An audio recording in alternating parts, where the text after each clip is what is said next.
ఒకసారి ఊహించండి, దేశం మొత్తం లాక్డౌన్లో ఉంది. రహదారులు ఖాళీగా ఉన్నాయి. ఆసుపత్రికి చేరుకోవడం అసాధ్యమైపోయింది. అటువంటి సమయంలో ఒక గర్భిణీ మహిళ ప్రవాస నొప్పులు మొదలైతే ఆమె ఏం చేస్తుంది?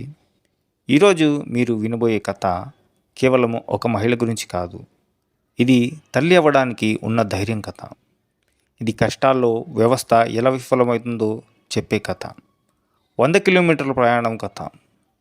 మార్చ్ 2020 కరోనా వైరస్ ప్రపంచాన్ని వణికిస్తుంది. భారతదేశంలో అకస్మాత్తుగా లాక్డౌన్ ప్రకటించారు.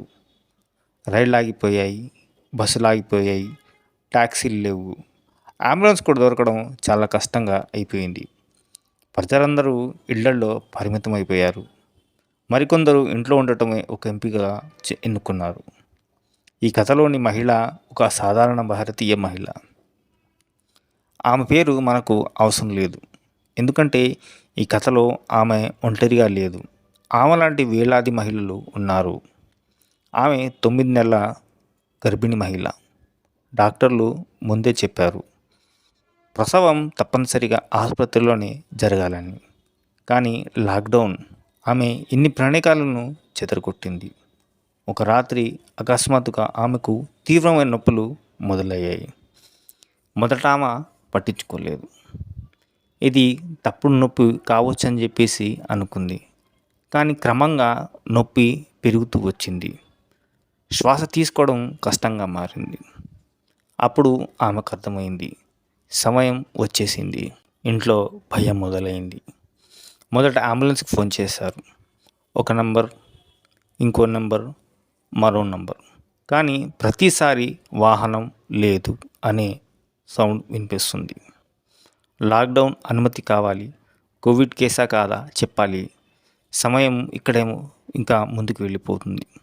నొప్పి పెరుగుతుంది, కానీ వ్యవస్థ మాత్రం ప్రశ్నలే వేస్తుంది. చివరికి ఒక కష్టమైన నిర్ణయం తీసుకున్నారు. ఆసుపత్రికి వెళ్ళాలంటే దాదాపు 100 కిలోమీటర్ దూరం వెళ్ళాలి. వాహనం లేదు, బస్సు లేదు. ఒకటే మార్గం, స్వయంగా బయలుదేరడం. ఆమె భర్తకు తెలుసు, ఇది కేవలం కష్టం కాదు, ఇది ప్రమాదకరమైన ప్రయాణం. ఉదయం ఖాళీ రహదారులు, పోలీస్ బారికేడ్లు, చుట్టూ నిశ్శబ్దం. కొంత దూరం నడవాల్సి వచ్చింది. ఒకరు లిఫ్ట్ ఇచ్చారు. ఇంకెక్కడో ట్రక్ వెనుక నిలబడి ప్రయాణించారు. ప్రతి కిలోమీటర్తో నొప్పులు పెరుగుతున్నాయి. కానీ ఆ తల్లి ఒక్కసారి కూడా ఆగలేదు. ఆమె మనసులో ఒకటే మాట తిరుగుతోంది, నా బిడ్డ సురక్షితంగా ఉండాలి. కొన్నిసార్లు ఆమె కన్నీళ్లు పెట్టుకుంది.